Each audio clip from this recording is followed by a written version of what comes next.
Welcome to my channel. ఈరోజు మనం UG, PG, diploma, various degrees and job vacancies ఎక్కడెక్కడ ఏమేమి ఉన్నాయని తెలుసుకునే క్రమంలో క్లర్క్ కొలువుల పిలుపు, దీని గురించి ఏం కొలువులు ఉన్నాయి, ఎలా ఉంటాయి, ఎగ్జామ్ ఏంది, దాని గురించి తెలుసుకుందాం. ఇందులో బ్యాంకు ఉద్యోగార్థులకు శుభవార్త. ఐపీబీఎస్ వివిధ ప్రభుత్వ రంగ బ్యాంకుల్లో 6,128 క్లర్క్ పోస్టుల భర్తీకి నోటిఫికేషన్ విడుదల చేసింది. ఎంపిక ప్రక్రియలో విజయం సాధిస్తే 11 ప్రభుత్వ రంగ బ్యాంకుల్లో క్లరికల్ క్యాడర్లో కొలువు తీరే అవకాశం లభిస్తుంది. వీటికి డిగ్రీ అర్హతతోనే పోటీ పడవచ్చు. ఈ నేపథ్యంలో ఐపీబీఎస్ క్లర్క్ CRP 14 ఎంపిక పరీక్ష ప్రక్రియ, సిలబస్, విశ్లేషణ, ప్రిపరేషన్ ఇవి ఎలా ఉంటాయో చూద్దాం. మొత్తము 6,128 పోస్టులు. ఇందులో bank of Baroda, Canara bank, IOB, UCO bank, bank of India, central bank of India, Punjab national bank, union bank of India, bank of Maharashtra, Indian bank, Punjab and Sindh బ్యాంకుల్లో ఖాళీలు ఉన్నాయి. సదర్ బ్యాంకులకు సంబంధించి 105, అంటే ఏపీలో అయితే 105, తెలంగాణలో అయితే 104 పోస్టులు ఉన్నాయి. దీనికి అర్హత 2024 జూలై 21 నాటికి బ్యాచిలర్ డిగ్రీ ఉత్తీర్ణత ఉండాలి. దీంతోపాటు కంప్యూటర్ జ్ఞానం తప్పనిసరి. స్కూలు, కాలేజీ స్థాయిలో కంప్యూటరు, IT ఒక సబ్జెక్టుగా చదివి ఉండాలి. వయసు జూలై 1, 2024 నాటికి 20 నుంచి 28 ఏళ్ల మధ్యలో ఉండాలి. SC, ST అభ్యర్థులకు 5 ఏళ్ళు, OBC అభ్యర్థులకు 3 ఏళ్ల చొప్పున గరిష్ట వయోపరిమితిలో సడలింపు ఉంది. ఇందులో 2 దశల ఎంపిక ప్రక్రియ ఉంది. IPBES CRP for recruitment of clerk ఎంపిక ప్రక్రియ మొత్తం 2 దశల్లో జరుగుతుంది. ఒకటి ప్రిలిమినరీ, ఒకటి మెయిన్. పరీక్ష తొలుత అభ్యర్థులకు ప్రిలిమినరీ పెట్టిన తర్వాత మెయిన్స్ ఐపీబీఎస్ నిర్దేశించిన కట్ ఆఫ్ జాబితాలో నిలిచిన వారికి మెయిన్స్ పెడతారు. ఈ మెయిన్స్లో కూడా విజయం సాధిస్తే తుది జాబితాలో క్లర్క్ కొలువు ఖాయమవుతుంది. ఇప్పుడు తొలిదశ ప్రిలిమినరీ గురించి చూద్దాం. ఈ నియామక ప్రక్రియలో తొలిదశ ప్రిలిమినరీ పరీక్ష 3 విభాగాల్లో ఆన్లైన్ విధానంలో ఉంటుంది.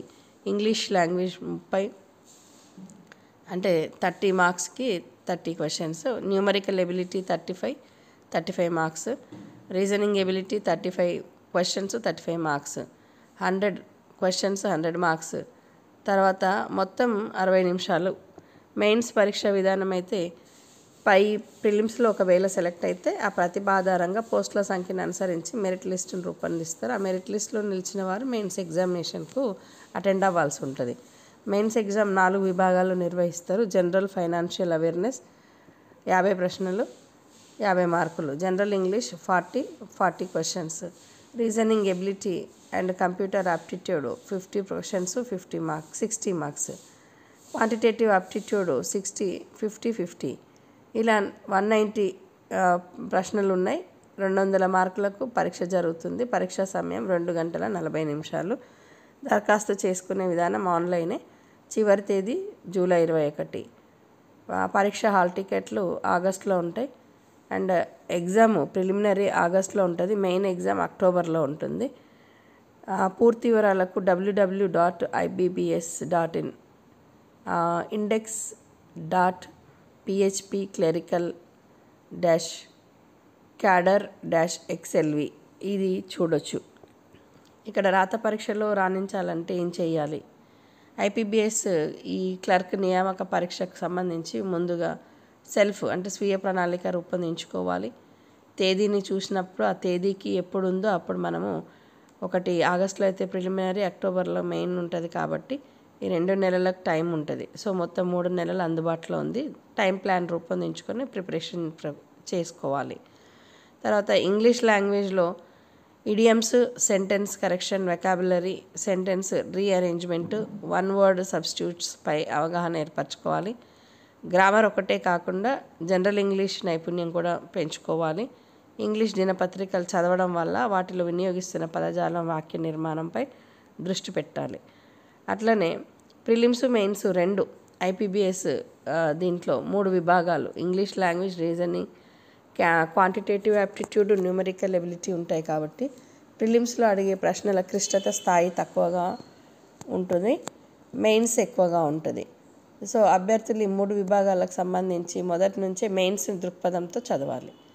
న్యూమరికల్ ఎబిలిటీ, ఇది మెయిన్స్లో కాంపిటేటివ్ ఆప్టిట్యూడ్కి సరితూగే విధంగా పేర్కొనవచ్చు. విద్యార్థులు ప్రధానంగా ఆర్థమెటిక్ అంశాలు, పర్సంటేజెస్, నిష్పత్తి, లాభాలు, నంబర్ సిరీస్, బ్యాడ్మాస్, ఈ నియామకాలు పూర్తిగా అవగాహన పొందేలా ప్రాక్టీస్ చేయాలి.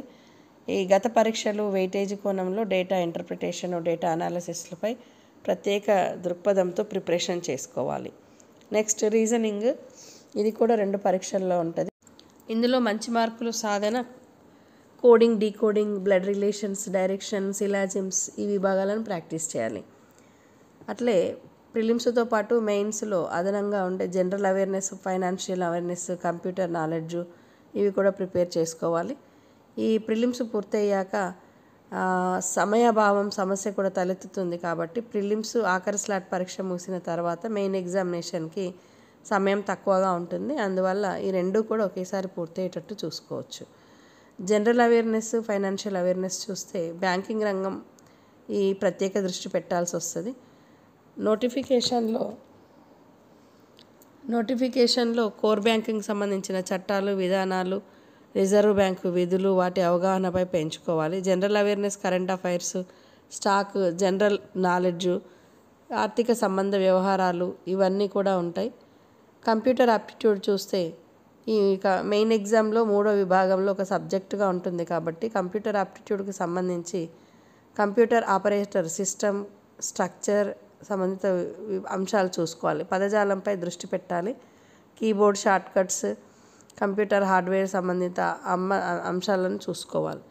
గ్రాండ్ మోడల్ టెస్టులకు ప్రాధాన్యం. ప్రిలిమ్స్ ముగిసిన తర్వాత మెయిన్స్కి అందుబాటులో ఉండే వ్యవధిలో అభ్యర్థులు మెయిన్స్, గ్రాండ్ టెస్ట్లకు ప్రాధాన్యం ఇవ్వాలి. ప్రతిరోజు ఒక గ్రాండ్ టెస్ట్ రాసే విధంగా చూసుకోవాలి. ఈ మెయిన్స్లో ఉండే అదనపు అంశాలకు వెయిటేజ్ గుర్తుంచుకొని ఆ మేరకు ప్రిపరేషన్ సాగించాలి. వెయిటేజ్ కొంచెం తక్కువగా ఉందని భావిస్తే పెద్దగా ఆందోళన చెందకుండా మరిన్ని అంశాల్లో మరింత నైపుణ్యం సాధించే విధంగా ముందుకు సాగాలి. ఈ అంశాన్ని వీలైనంత మందికి సమాచారాన్ని అందించి వాళ్ళ జీవితంలో ఒక వాల్యూ యాడ్ చేయాలని కోరుకుంటూ thank you for watching this video.